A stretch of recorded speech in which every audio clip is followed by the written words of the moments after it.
Good day, everybody. I'm Connor McIver, RE/MAX's Paris 911 team. We're local agents headquartered in Greater Los Angeles with our offices located in Santa Clarita Valley, so serving all those vicinities. Today we're going to talk about some other lending issues out there and the difference between pre-qualification and pre-approval.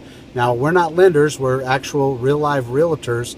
However, with being realtors, we do know that sometimes our sellers are pretty savvy themselves. So when they see a pre-qualification letter versus a pre-approval letter, sometimes they give a lot more weight, as should be, to an actual pre-approval letter.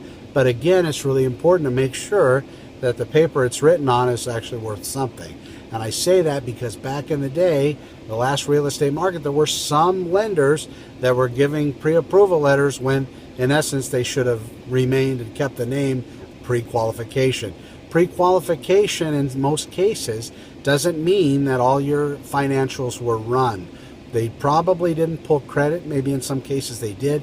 They haven't reviewed your tax statements. They haven't looked at paycheck stubs for the most part, and they haven't looked at any court settlements like alimony, child support, whatever it may be.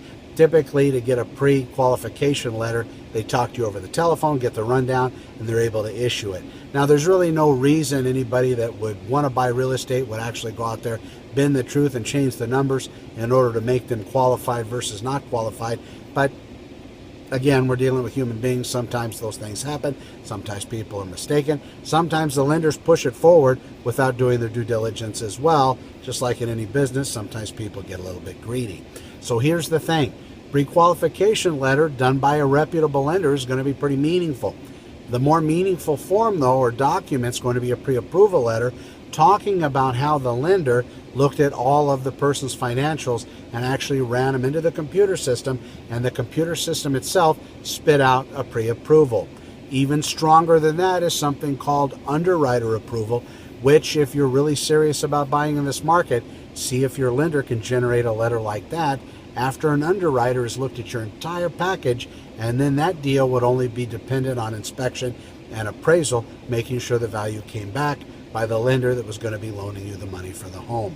So a lot of things to look for, and within lending, that underwriter approval is the strongest form of qualification or approval letter you can get from a lender.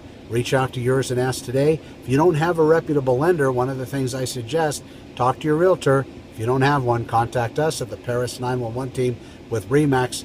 We'd love to help. Thank you so much for watching. We'll talk to you soon.